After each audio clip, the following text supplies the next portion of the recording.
Hey there, it is FaithTalk Live. I'm Rick Probst. And I'm Dan Ratcliffe. You're watching Facebook Live or YouTube Live. Down there on the bottom, that guy I don't know what he's drinking. The Fountain of Youth, maybe. Glenn Pearson. It is the Fountain of Youth. That's what it is. That's what it is. And he brought a good friend, Chris Hogg, who we're going to talk to in just a second. Glenn, how are you? Doing great. We're out in California. Last fall, we were able to buy, by God's grace, a vacation house in the San Gabriel Mountains, which is right near where both of our sets of kids live. So we're able to spend a couple months at a time out here. It's wonderful. Yeah. So the next show we do together, we'll be broadcasting live from Glenn Pearson's. There you go. Home. You're always invited. Now, that's why your internet wasn't working at first. It's because you're in California, and that's right. It's too early out there, I think. That's right. That's right.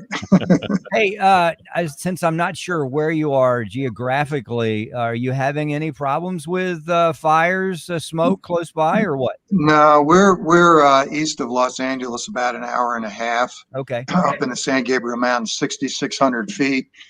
You wouldn't know you were in Southern California at all. It's a mountain community. It's called Wrightwood. Okay. It's kind of by San Bernardino, Victorville. It's just wonderful. God's blessed us tremendously with this place. That's awesome. I do know where San Bernardino is. I used to live in San Diego, but we will have to come see you. Before we get down to business, are you still biking? Are you biking up there in that little mountain town or big mountain town? No, because everything is uphill for like 8 and 10 miles at a time. Yeah, don't do that. 10 to 15% grade. That is not my idea of fun cycling. I don't mind hills, but up and down is better than up. So no, but I am running. Is it just me, or was the 70-year-old whining a bit? Whining quite a bit. Yeah. That's awesome. Well, listen, it's always great to talk to you, and we're so glad for you and your wife and your family. You get to, be there where your kids are. And it doesn't get actually, our daughter is expecting her first baby. She'll be delivered next week. So that's why we're out here. Yep. Congratulations. Thank you. Yeah. Well, God's hand's all over you, has been and will continue to be in all that you guys are and all that you do. And before we went live, you had a little bit of internet issues. So we talked to Chris a bit. And he just basically said what we already know, that you just have this passion to help folks, and you don't just think about it, you do it, and you've done it over and over again. And you brought so many guests on the show, and they're all major leaguers. And part of that is because your influence in their life, your godly influence on there. So let's catch up a bit with you. Do you have a new book in the hopper, or do you still? Well, no. I mean, I've written about 5 of them in my brain. I just haven't reduced them to paper yet. So I have a really cool idea for a book called Demystifying the Christian Life, and I'm going to see if I can get somebody to take some interest in that one. Awesome. Sounds good. Yeah, we look forward to whenever you get that together, talking to you about it. All right, so you wanted to bring Chris on. Do you want to open up with a story? How do you want to do this? Yeah. Chris and I met probably, I'm going to say 7 or 8 years ago as at a men's group at North Metro Church in Atlanta area. And there's this guy sitting in the corner, stone silent, didn't say a word. He had a hoodie on the whole time. And having raised a teenage son, I figured out that whenever a male is sitting with a hoodie, not saying a word, staring straight, something's going on. So I, after the meeting, I went up to him and chatted a bit, and I found out that, as Chris put it, he had just been uninvited from his 20-year marriage, totally out of the blue. His wife left for another man and all that. So we said, well, why don't we get together for breakfast? And I quickly found out that was just the tip of the iceberg. I mean, Chris came from a totally dysfunctional, emotionally dysfunctional family, mental illness, estrangement from his only sibling. He told me he had a niece who I think was about 11 years old at the time he had never met. And then, the fallout from the divorce thing, he generously gave all his assets to his ex-wife so the kids would have a place to live. That was abused. There were custody issues going on. There was mental illness issues on everybody's part. And I think the reason we connected was that I found out that Chris's emotional reaction to things is essentially the same as mine because of my dysfunctional background too. So we got to the point where I could Chris would start telling me a story about, some tale of woe he was going through, there's so many to choose from. I didn't know which one we'd be getting, but I'd say, wait a minute, I'm going to stop you. I'm going to tell you what you were feeling and thinking as this went on. And I'm spot on because I'm the same way. So I think that really helped us to connect. Chris, now, go ahead, Dan. I was going to say, Chris, as you and Glenn started talking and you found out these things, what did that do in your life, especially after, meeting and sitting there with a hoodie on, like us guys do, trying not to share our feelings, finding out that there was somebody who understood what you were going through? What was that like for you? It was truly amazing. Unfortunately, I didn't have my father had a bunch of issues of his own, and he wasn't able to be there either emotionally or really barely even physically.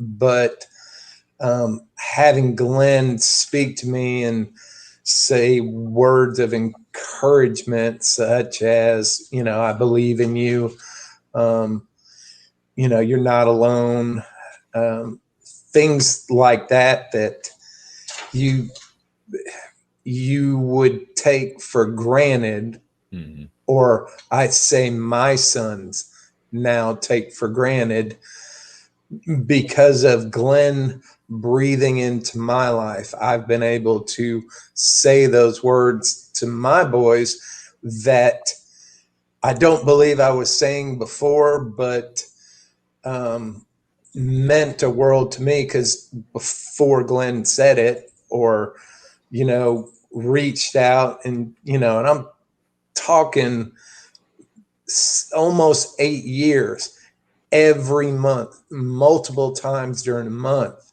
him reaching out, just humbles me, how his cup just overflows. Well, let me jump in here and say, all I'm doing is taking seriously what Paul says in 2 Corinthians chapter 1, where he says, God, the God of all comfort, comforts us so that we can comfort other people with the comfort we receive from him.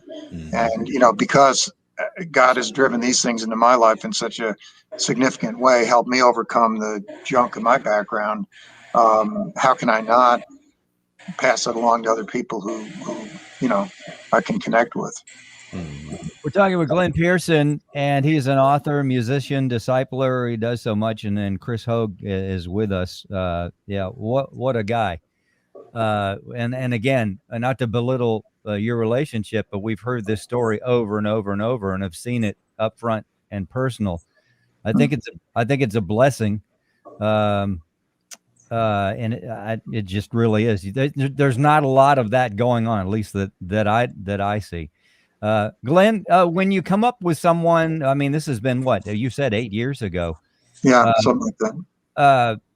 That initial go up to somebody with a hoodie, after they just kind of give you the brush off, I think most of us would like, oh, okay, well, he's not interested. How did you get to step 2? And how did he react at step 1? Did he? Chris was very, very interested. He responded right away.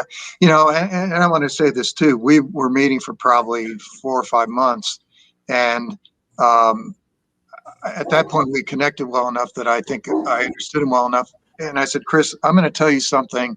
And Chris alluded to this a minute ago. I said, I don't think anyone has ever told you this, but I want to tell you this, that you are a good man.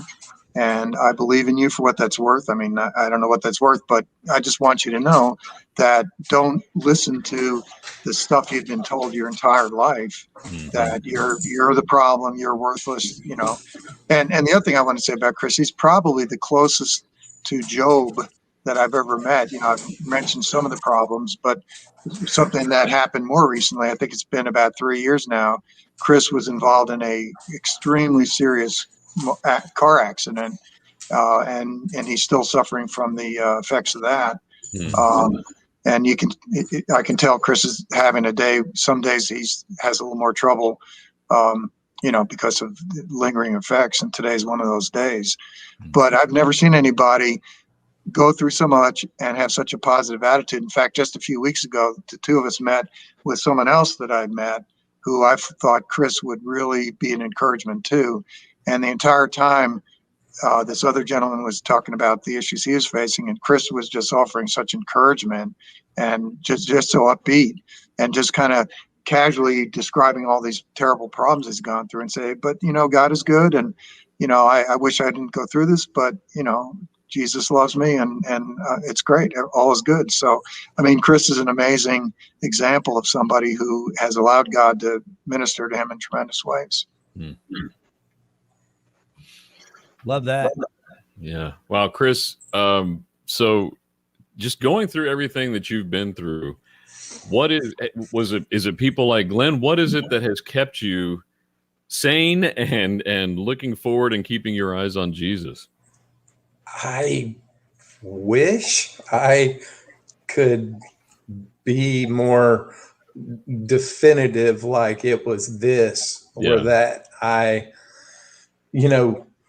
When you come to a storm, you either run to God or you run from God. Mm-hmm. And whether I was too tired to run from, fortunately, I went towards him, or at least didn't run away, which meant he kept coming towards me. Right. But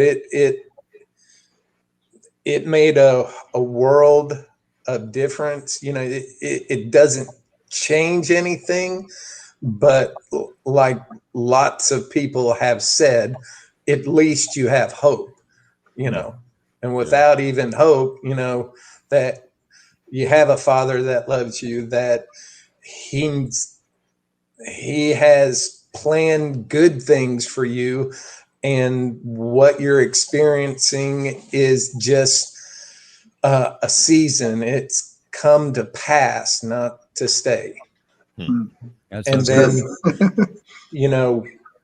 God in his kindness, brought Glenn, and like you guys were saying, just the courage to approach someone like me. I'm 100% harmless, but a lot of people look at me and have a different opinion. So this with a hood on it